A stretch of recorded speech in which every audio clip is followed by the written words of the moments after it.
Okay, around the house. Ceramic tile, laminate. That's about all that I've seen. Most of the windows have been replaced. That's the dishwasher. 1/3 horsepower garbage disposal. I'm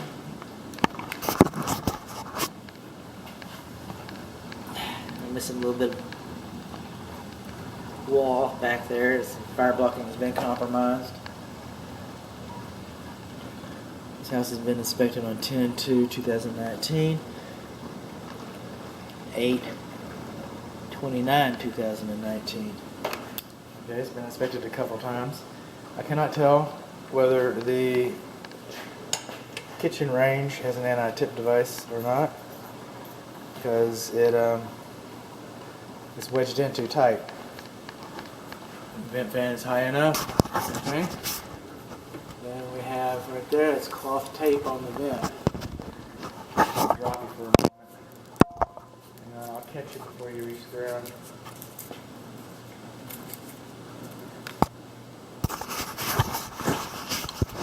Alright, so the oven's wedged in too tight. It's not going to tip, but I don't know if it actually has an anti-tip device.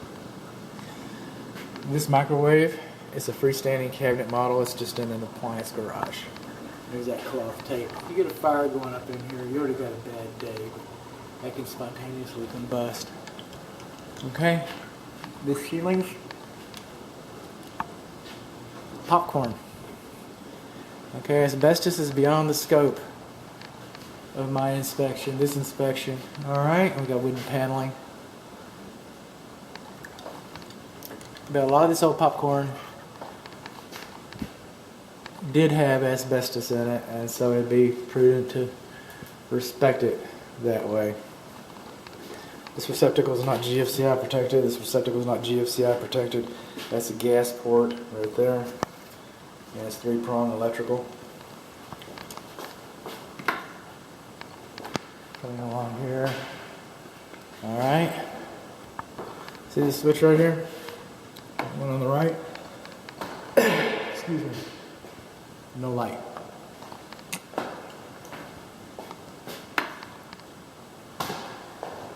Light. Okay, so now this works.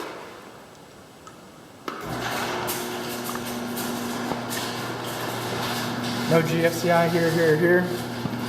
This box is kind of loose. Lawn sprinkler system. We have operation manual, we have care and use manual, but the stations are not labeled. This is single pane glass. It's in the garage. It's really not going to affect you. And this is air conditioning space. And this window is single pane glass as well. We got some normal cracking. The garage floor. The courtesy light is not working on this guy. Okay. It does have a pull handle on the inside. She didn't one on the outside, but he's got one on the inside. Alright. There should be warning stickers, pinch stickers on these bottom corners by these bottom wheels. We don't have those. Alright. In fact, we don't have a caution sticker. There's a picture of a child getting squashed. Picture of a child getting squashed. We don't have that there either.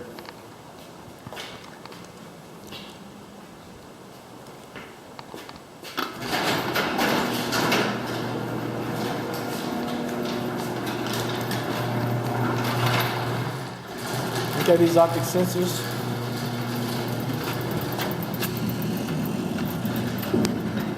These control wires are supposed to be secured with insulated staples. These optic sensors are not supposed to be farther from the ground, from the garage floor than 6 inches. Because a cat or a kid or whatever.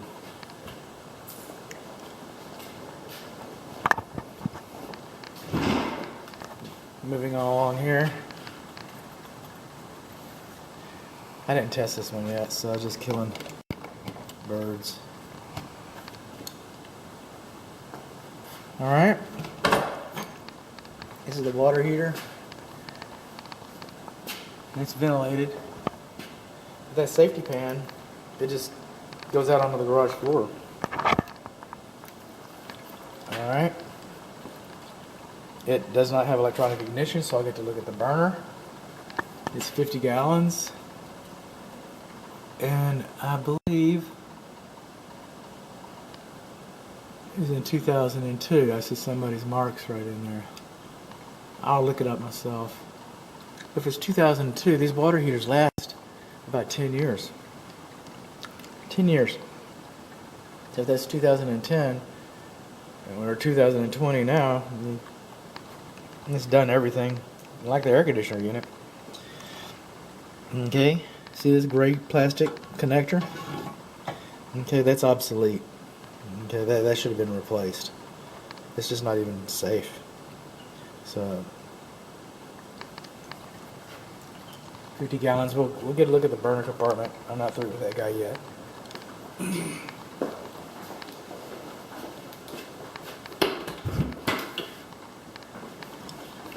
Lots of fresh paint. Okay. Fireplace key is present. I wonder if that works. We'll find out. I'll tell you. Gas starter. Hearth extensions less than 24 inches. Has a screen.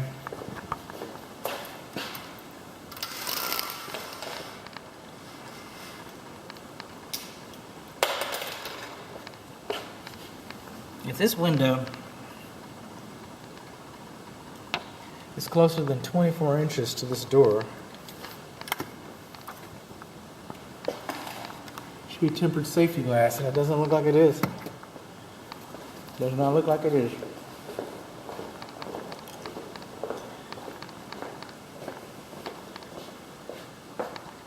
Let's turn the heat up a little bit. This is the thermostat. Hall bath, popcorn ceiling, like I warned you before. Okay. Outside, I'd call this the first bedroom.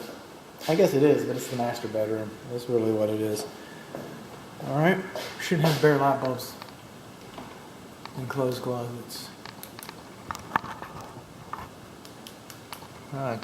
Should have new batteries in my flashlight. Moving along, the sink doesn't have percolators. There's nothing wrong with that. Just something to know, something to call your attention to.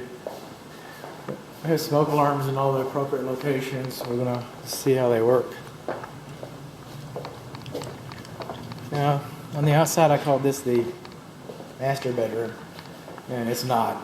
This is the first bedroom or last bedroom. This is the southeast bedroom, and this is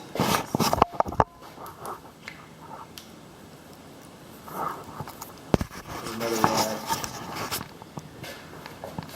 one. Okay. When you have a trap like this in the wall, because bug people are not sheetrockers, and they'll tell you they need this to, so they can continue to monitor it, and that's true too. But they just put these.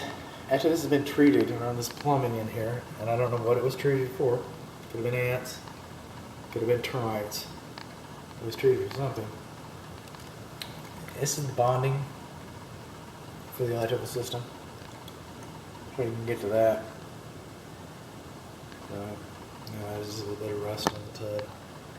It's not a new tub. Again, all to be studied. Okay, over here, this light doesn't work. You're not supposed to have bare light bulbs and closed closets. You're not supposed to have pull strings. Alright. Now, on the electric service panel, they're not supposed to be in closets. It's been replaced. Nobody pulled a permit on this. They wouldn't have let them put this back in like this. It's supposed to have duplicity. These are labeled. And then see those lines right there? Okay, duplicity, in case one peels off, you got the other. And see how this is printed? Yeah, that's how they're supposed to be printed. They're not supposed to be printed with an ink pen like that. Alright? So they kind of missed that point. You're not supposed to have a gap between the breaker box candle, electric load center, service panel, cabinet, gap wider than 1/8 of an inch. I usually say 1/4 of an inch. Alright. They screwed this panel in. It's supposed to use nails. Nails have much more shear strength if you have a tornado. Those screws aren't going to hold this panel in. Like, they're faster and they're tighter, I get that. But nails have more shear strength, and if this house goes under, distress like a tornado, screws pop, nails are stronger. Okay, this is the main neutral coming into the house. It should be wrapped with white tape. That's called bundling.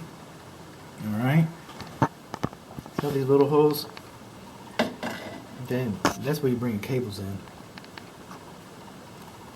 These big knockouts are for L1, L2, and the neutral. But they'll just knock that one out of the top and run all those wires in. Everybody's hunky-dory. Okay? You're not supposed to have white hots. Alright, this has been black tape wrapped around that. When we come over here, this is even a little different. We got a black neutral. And there's some white tape should have been wrapped around that. I don't believe I've ever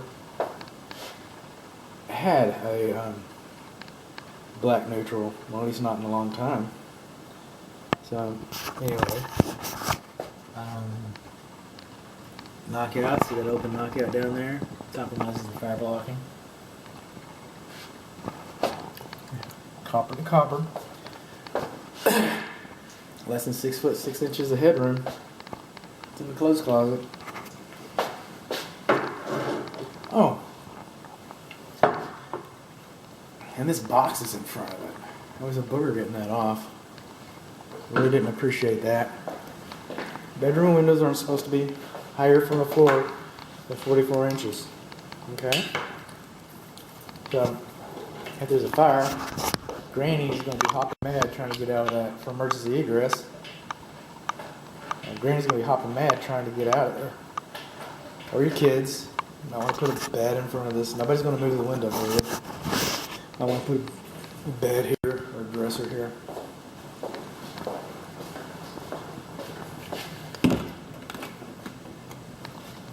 Linen closet. Again, pull chains, spare light bulbs.